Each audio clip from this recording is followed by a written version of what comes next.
Está gravando algum vídeo. E esse vídeo tem um motivo especial. Por quê? Como vocês sabem, acho que eu havia comentado no último vídeo, eu participei aí do encontro de adolescentes com Cristo, né, como tio. E esse encontro foi uma bênção para muitos jovens, né? E uma coisa que eu senti muito forte no encontro era o desejo de falar sobre Maria. E minha equipe, toda hora nós falávamos assim, tudo por Jesus, nada sem Maria. E esse desejo foi crescendo, né, durante o encontro. Tive algumas oportunidades muito boas de fala e aproveitei para lembrar da nossa grande mãe. E hoje, né, até por causa do evangelho de hoje, que é a visita de Maria a Isabel, a sua prima Isabel, eu falei, por que não falar mais um pouquinho de Maria, né? E aí eu resolvi falar, né, sobre esse evangelho, mas não só sobre o evangelho, mas falar de Maria de uma forma um pouco mais abrangente, né? Maria como a arca da nova aliança, né? A senhora da fé. E logo no início aqui, eu gostaria de fazer um catado, palavra feia, né? Pegar desde Gênesis até Apocalipse, óbvio que eu não vou passar por tudo, mas alguns versículos bíblicos importantes. Para quê? Para entender que Maria está presente desde Gênesis a Apocalipse na Bíblia, né? Então isso é muito importante. E, né, já para começar, a gente vai mostrar para vocês onde essa mulher, né, aquela que pisa na cabeça da serpente, lá em Gênesis, né? Antes da gente então falar do Evangelho propriamente dito, da visita de Maria a Isabel, antes mesmo de pensar no faça-se em mim, como ela muito bem disse, antes mesmo da própria existência da cidade de Nazaré, nós já encontrávamos Maria, escondida ali, uma semente profética, igual aquela sementinha que nós plantamos lá nos corações dos jovens, né? Às vezes fica ali aguardando ser adubada, o momento certo de crescer e dar a flor, né? Tudo no plano de Deus. E nós vamos encontrar onde? Lá no início de Gênesis. Eu separei para vocês aqui, aquele momento quando o pecado entra no mundo pela desobediência da primeira mulher, tá? Eva, né, que vocês já conhecem, aquela que desobedeceu, era para ficar ali com Adão, colhendo as frutas, fazendo o que tinha que fazer, mas o que Eva quis fazer? Não, quis desobedecer, né? E levou Adão junto nessa, né? Mas Adão também tem culpa no cartório, né? Ele aceitou, então estava junto, né? E nesse momento, Deus, ele não se cala. Quando Eva desobedece, Deus não se cala. Ele anuncia como um lampejo no meio das trevas, né? E ele fala. E aí eu vou lá para o Gênesis 3:15, né? Porém, hostilidade, em algumas Bíblias está inimizade, está na Ave Maria, que eu estou na de Jerusalém. Porém, hostilidade entre ti e a mulher, entre a tua linhagem e a linhagem dela. Ela te esmagará a cabeça, e tu lhe ferirás o calcanhar. Olha, que se eu pudesse pegar esse evangelho aqui, dar um salto, ligar ele, nós íamos chegar lá em Lucas. Esse é o proto-evangelho. Esse evangelho ele se liga automaticamente lá na Anunciação. É uma prefiguração aqui, né, daquilo que vai acontecer. Então, essa mulher que nós estamos falando aqui, meus irmãos, essa mulher é Maria, né? A descendência dela, o Cristo. Eva ouviu a voz da serpente e duvidou. Maria ouviu a voz do anjo e acreditou. Eva viu o fruto e caiu. Maria concebeu o fruto bendito e se elevou. Eva trouxe o pecado, Maria trouxe o Salvador. Eva estendeu a mão e introduziu a morte. Maria abriu o ventre e trouxe a vida. Que lindo, né? Isso é maravilhoso a gente pensar o quanto que Maria, né, cumpriu todas as promessas. Isso vocês vão ver daqui a pouco por que Maria tem tanta fé, né? Por isso os padres da igreja, eles chamavam Maria de Nova Eva e o Cristo, né, de Novo Adão. Você já deve ter visto isso em muitas homilias, né? Como diz São Paulo, assim como por um homem veio a morte, também por um homem veio a ressurreição. Isso está onde? Lá em 1 Coríntios, deixa eu achar aqui, 1 Coríntios 15, 21. Com efeito, visto que a morte veio por um homem, também por um homem vem a ressurreição dos mortos. Pois assim como todos morrem em Adão, em Cristo todos receberão a vida. Olha que coisa maravilhosa. Maria coopera para esse novo nascimento da humanidade. Então você vê a participação de Maria aí já em tudo, né? Então, vamos lá. Então aqui até agora, né, só coisa boa, tudo na Bíblia, tudo bonitinho, né? Como muitos gostam, né? Então vamos continuar. E como ela está em Gênesis, também está em Apocalipse. Lembra que eu falei para vocês que ia dar um passeio de Gênesis a Apocalipse, né? Então nós vamos lá em Apocalipse 12. Deixa eu achar aqui. Eu deixei mais ou menos marcado, né? Para facilitar, para não perder muito tempo. Apocalipse 12. Então tá lá. Visão da mulher e do dragão. Um sinal grandioso apareceu no céu. Uma mulher vestida como o sol, tendo a lua sob os seus pés e sobre a cabeça uma coroa de 12 estrelas. Olha que coisa maravilhosa. Olha aquela mulher aparecendo aqui de novo. Essa mesmo, apareceu no céu um grande sinal. Uma mulher vestida de sol com a lua debaixo dos seus pés, uma coroa de 12 estrelas sobre a cabeça. Está lá em Apocalipse 12:1, que coisa linda, né? Então, já podemos começar aqui que ela está no início, em Gênesis, e ela está no fim. Não como uma deusa, tá? Longe disso, não tem nada a ver com isso, tá? Mas como uma serva do Senhor que cooperou com a redenção, tá? Do Gênesis ao Apocalipse. Maria está presente na história da salvação. Então, por isso a importância de falar de Maria. Tá? Então, agora que nós já demos essa pequena introdução, né? Imagine aqui comigo, meus irmãos. Agora entrando aqui um pouquinho no Evangelho de Lucas, né?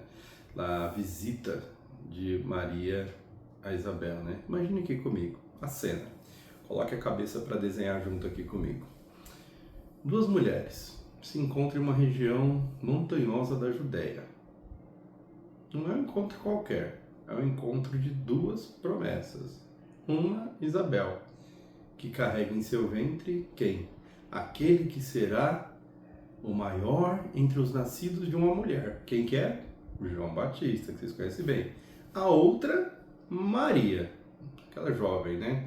Que leva em si quem? Quem menos? O próprio Deus, feito carne. Né? E ao som da saudação de Maria, quem que salta, quem que pula ali, quem que dança no ventre de Isabel? O Joãozinho, ele salta de alegria no ventre. E ali não se trata de uma simples visita, vocês vão entender isso daqui a pouco, eu vou explicar para vocês. É a irrupção, tá, da nova aliança no coração da antiga. Grava essa palavra, irrupção, que palavra bonita, né? É a irrupção da nova aliança no coração da antiga. E aí nós começamos lá, né? Bem-aventurada aquela que creu. A fé de Maria como ponte entre as alianças. Olha que coisa bonita que nós vamos tentar entrar um pouquinho agora. Bem-aventurada aquela que creu, diz Isabel, cheia do Espírito Santo. Está lá em Lucas 1,45. Tá? No grego original, a palavra piseteusazar, eu não sei falar direito. É a mesma raiz de pitis, que é fé, ou pistel, que é crer. Crer e ter fé são a mesma coisa. E aqui hoje eu conversando até com a minha esposa e com uma amiga, né? Eu falei assim, aqui tem um mistério bem interessante nessa parte, né? Maria, ela tem uma virtude que nem mesmo Jesus possui. Calma lá, antes de brigar comigo, tá? Não tô querendo diminuir Jesus, não. Jesus não tem fé. E por quê? Porque fé é crer naquilo que não se pode ver. Mas Jesus é Deus. Então, ele é a verdade. Ele vê o Pai. Maria, ao contrário, é uma criatura, mas acreditou no invisível, né? Por isso a sua fé supera, né? Eu vou explicar para vocês a fé de Abraão, de Moisés e de todos. Ela é uma mulher de fé. Por isso que eu falo que ela tem, ela possui uma, vamos colocar aqui, quando a gente fala assim, Maria, ela tem algo que Jesus não tem. Eu falei da fé. Por que da fé? Porque realmente, né, Jesus não tem fé, porque ele tem fé? Ele é Deus, né? Então não dá para comparar, né? E o próprio Deus, ele vê, né? Ele é a verdade, né? Ele vê o Pai. Ele não precisa ter fé para acreditar no Pai, ele vê o Pai, porque ele é Deus. Então, bacana isso, né? Essa curiosidade, muito interessante. Mas como eu disse para vocês, a fé de Maria, ela supera a fé de Abraão. Porque embora ele, né, tenha acreditado, chegou a rir da promessa de Deus, lá em Gênesis 17, também tentou realizar o plano de Deus por meios humanos, gerando Ismael com Agar. Já Maria, diante do anúncio mais impossível de todas, ser mãe, permanecendo virgem, olha que coisa, né? Bem que anúncio complicado, né? Ela não duvidou, ela não exigiu sinais, ela apenas perguntou com docilidade, como se fará isso? Lá em Lucas 1,34, né? Se ela não conhece homem algum. E depois disse, eis aqui a serva do Senhor.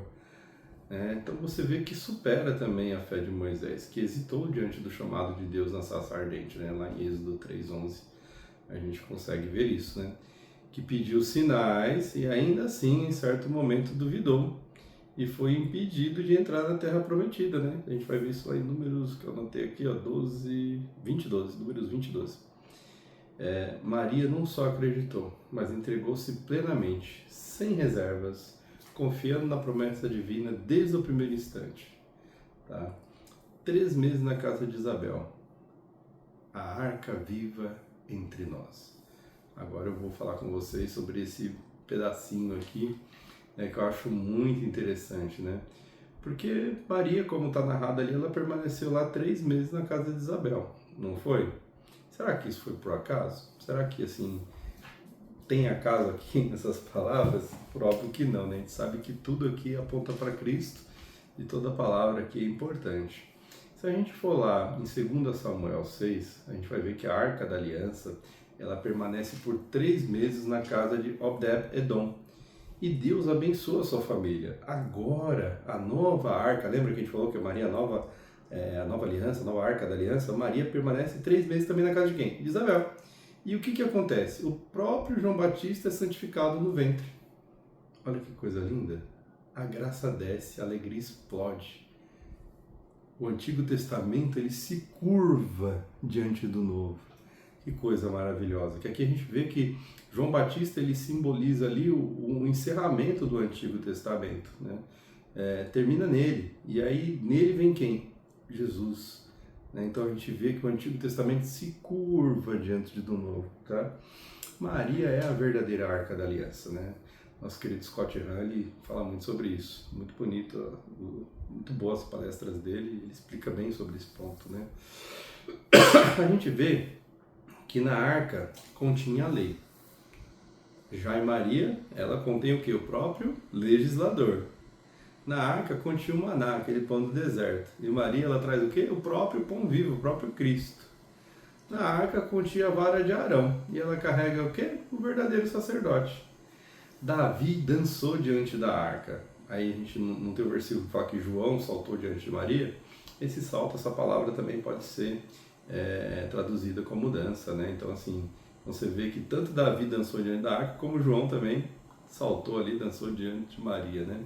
Então, já que a gente está falando desse encontro profético aqui, né? João e Jesus, os 2 testamentos, antiga aliança, nova aliança. Então, vamos falar um pouquinho mais disso, né? Ali naquele encontro, algo invisível acontece. É o encontro do último profeta da antiga aliança, como eu já havia dito para vocês, e o cordeiro da nova. João Batista é o elo ali entre os testamentos. E é batizado no ventre. Maria leva o sacramento vivo ao encontro do percussor. Coisa bonita, né? João encerra o antigo e Jesus inaugura um novo. Maria, ela não foi por acaso. Tenho certeza que ela não foi por acaso lá. Ela não subiu todas aquelas montanhas, andou uma distância muito longa, que eu não sei precisamente quando. Eu já vi alguns falando de mais de 100 km, mas eu não tenho certeza dessa informação. Mas ela não foi lá à toa, né? O anjo não mandou ela também, mas com certeza o Espírito Santo a moveu, né? Ela sabia que precisava estar lá. Sua pressa não era ansiedade, era zelo. Era zelo de obedecer o quê? A voz de Deus em seu coração, né? Deus falou com Maria, né? Então a gente sabe que Deus guiou os passos de Maria e por isso que ela foi até lá. E ela precisava fazer esse encontro, né? Mas a gente podia fazer uma pergunta, né? Por que Maria não voltou antes do nascimento? Porque alguns falam assim, não, Maria foi lá para ajudar a prima Isabel porque sabia que ela estava grávida também. Também, com certeza ela fez isso. Mas ela não ficou para o nascimento de João, né? Você vê que ela fica lá 3 meses, estava com 6, fica 3. Por quê, né? Porque a missão dela ali não era ser apenas uma parente, né? Não era só ir lá dar uma ajuda nas coisas da casa, ajudar a colocar em ordem. Era ser a portadora da graça, né? Era cumprir o plano de Deus na vida dela, na vida de Isabel e na vida de João Batista também. Então, quando João foi santificado, quando Isabel foi cheia do Espírito Santo, a missão dela foi cumprida ali. Maria ela não buscava aplauso, nem protagonismo. Ela sabia. Quando o verbo fala, basta obedecer, né? A gente vai ver isso que Maria ela é muito, muito obediente, né? Obediente e sabe como lidar com Jesus. Por isso que ela é uma grande intercessora, né? Pela obediência dela. Vocês veem lá, por exemplo, na boda de Caná, quando ela vai falar com Jesus e fala que acabou o vinho, ele fala, mulher, não tem chegado a minha hora ainda, não é o meu momento, né? Jesus está ali porque ele sabe, né? Que se ele fizer, desculpa, se ele fizer milagres ali, alguma coisa, ia começar as perseguições já. E não era o momento. Mas Maria intercedeu, Maria pediu, a mãe pediu, o que Maria falou? Faça tudo o que ele vos disser. Por quê? Maria sempre foi muito obediente aos chamados de Deus, né? Então ela já sabia que se aqueles servos de Jesus ali fossem obedientes ao que ele falasse para eles fazerem, tudo ficaria bem, porque ele é o próprio Deus, né? Então falou, faça tudo o que eles vos disser. E Jesus falou, enche suas talhas, tragam aqui e está lá o vinho. Agora estou quase saindo da história, então vou voltar aqui, né? Então a gente está falando ali da fé, que faz saltar de alegria, né? A gente já falou, João saltou de alegria no ventre, né? Quando da visita de Maria, né? É o Espírito Santo que age, né? Quando a arca entra em nossa casa, os corações realmente ressuscitam. Por isso, meus irmãos, quando a gente reza aqui as Ave Marias, essas bolinhas que incomodam tanta gente, né? Tem gente que se incomoda com isso, não sei porquê. A gente está rezando, mas todo o destinatário da nossa oração é Cristo, né? E cada Ave Maria bem rezada é uma visita de Maria à nossa alma. Nossa, olha que coisa maravilhosa, né? Maria não visitou lá Isabel? Então quando a gente reza a Ave Maria, né? Ave Maria cheia de graça, que caretomene, né? Quando a gente reza a Ave Maria, a gente está chamando o quê? O próprio Jesus, o próprio Cristo. A oração é direcionada a Cristo. A oração da Ave Maria está toda na Bíblia, né? E é uma oração cristocêntrica, porque ela leva-nos a Cristo, né? Então cada consagração é uma nova, vamos dizer assim, uma nova Judéia espiritual, tá? Então Maria visita para fazer Cristo saltar. Essa visita que Maria, quando a gente reza a Ave Maria, Cristo faz o quê? Salta dentro de nós também, né? Então essa visita que nos ajuda a ensinar a crer, nos ajuda a ter a fé que ela teve, né? Para nos fazer cantar como ela, né? Minha alma engrandece o Senhor, ó magnífica, né? O cântico de Maria. É um cântico lindo, né? Eu até tinha dado uma olhada aqui naquele livro que eu falei para vocês, o Evangelho de Jesus Explicado. Tem umas imagens bem bonitas aqui, né? A visita de Maria a Isabel, coisa mais linda. E vocês veem aqui que o próprio Orígenes, né, ele fala assim, pois Jesus, que estava no ventre dela, apressava-se para santificar João, ainda posto no ventre de sua mãe, e é por isso que esse segue foi com pressa. Vê que aqui Orígenes, né, lá do iniciozinho, né, nossa, que maravilha, ele já explicava aqui o porquê. E aqui, ó, Magnífica, que é a parte que nós chegamos, né? Ó, Magnífica, que canto que Maria cantou, né? Então Maria disse, a minha alma glorifica o Senhor, o meu espírito exulta de alegria em Deus, meu Salvador. Gente, pensa quanta teologia, quanto estudo, quanta Bíblia tem dentro desse canto, ó Magnífica, né? Minha alma engrandece o Senhor, né? Tá lá em Lucas 1,46. Lembra o cântico de Ana, mãe de Samuel, lá em 1 Samuel 2, do 1 ao 10. Dispersou os soberbos, recorda lá Salmos 89, 11, Isaías 2, 12, né? derrubou os poderosos de seu trono e exaltou os humildes. Remete à ação de Deus nos Salmos e Profetas, como Salmo 147, 6, Êxodo 21, 31. Encheu de bens os famintos e despediu os ricos de mãos vazias, ecoou a justiça de Deus, exaltada no Cânticos de Israel. Então você vê Maria como uma perfeita filha de Israel. Ela canta com a alma impregnada nas Escrituras, né? A sua oração é muito bíblica, é muito profética, é algo assim. Se você parar para estudar isso, você vai ficar assim horas assim se debruçado sobre isso, porque realmente magnífica, né?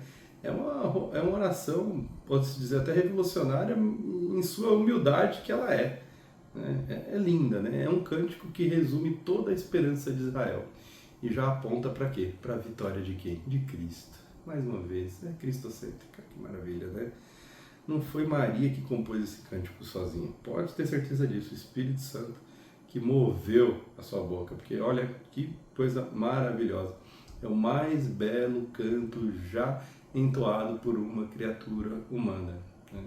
Posso falar isso com toda certeza, porque é lindo mesmo. E hoje eu venho chamar vocês para serem também essa arca viva, né?